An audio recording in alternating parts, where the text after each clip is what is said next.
Bonsoir à tous et bienvenue à Perspective. La journée du migrant et du réfugié ne sera plus célébrée en janvier, mais plutôt en septembre. Le porte-parole du Saint-Siège, Greg Burke, a fait l'annonce en salle de presse aujourd'hui. Le pape François aurait changé la date en réponse à des demandes provenant de plusieurs conférences épiscopales. La prochaine journée sera donc soulignée le 29 septembre 2019. La journée du migrant et du réfugié a été instaurée en 1914 par le pape Benoît XV.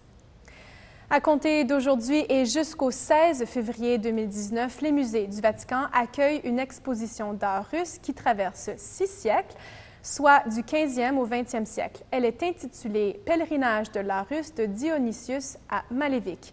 C'est une collaboration avec la Galerie nationale Tretiakov et le ministère de la Culture de la Russie.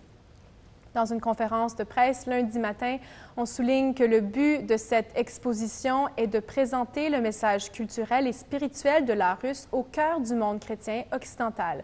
Selon Barbara Giatta, directrice des musées, c'est une sorte de diplomatie de l'art que d'ouvrir les portes du Vatican à des chefs-d'œuvre qui ne proviennent pas du monde strictement catholique ou occidental. En 2016, 44 chefs-d'œuvre du Vatican avaient d'ailleurs été exposés à la galerie de Tretiakov. Lundi, le Saint-Père a reçu 200 pèlerins albanais pour une audience privée. Ils célèbrent cette année le 550e anniversaire du décès de leur héros national, Georges Kastriot Skanderberg. Au 15e siècle, il aurait défendu les valeurs spirituelles et le non-chrétien pendant l'invasion ottomane. Le pape François s'est adressé aux pèlerins et a précisé qu'il a même mérité le titre de Athleta Christi et qu'il a forgé par ses gestes l'identité culturelle albanaise en devenant un symbole de cohésion et d'unité nationale. Après l'invasion, plusieurs Albanais sont trouvés refuge en Italie et se sont établis en Calabre et en Sicile. Pour le pape, ce héros albanais reste un pont valide pour le maintien de liens fructueux entre les Albanais qui ont dû fuir et leur terre d'origine. Il est de plus revenu sur son voyage en Albanie en 2014 en réaffirmant le climat de respect et de confiance réciproque entre catholiques, orthodoxes et musulmans aujourd'hui. Le 8 décembre prochain, le cardinal Angelo Becciu, préfet de la Congrégation pour les causes des saints, présidera la messe de béatification des moines de Tibérine. La messe aura lieu à Oran. Hier, le cardinal a participé au lancement du livre Tout simplement là, dédié à Pierre Claverie et ses 18 compagnons martyrs. Le livre raconte l'histoire de ces moines pendant leurs années de service dans le village de l'Atlas, un village à majorité musulmane en Algérie.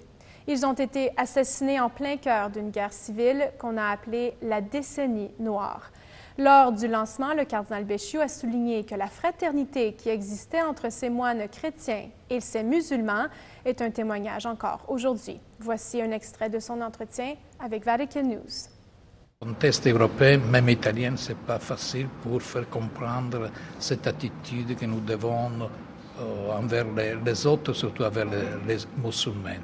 Mais si on donne ce message, les autres, les musulmans sont capables de recevoir, de percevoir que dans les chrétiens, il y a la pureté de la foi, il y a l'amour sincère pour Dieu et pour les frères. Donc, c'est un défi, Beaucoup de musulmans reprochent aux chrétiens de ne pas assez prier.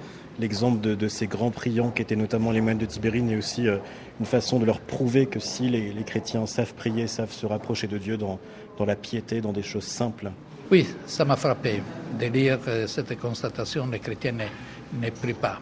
Mais pour eux, c'est difficile de faire la distinction entre les baptisés, ceux qui se disent chrétiens mais ne le sont pas, et les chrétiens pratiquants. C'est là la difficulté pour eux de comprendre cette différence. Et donc on espère qu'ils comprennent que les vrais chrétiens sont hommes de piété, sont hommes qui prient, sont hommes qui ont compris que sans la prière, il n'y a pas de vie sincère, authentique et chrétienne. Voilà, c'est tout pour aujourd'hui. Merci d'être avec nous et à la prochaine.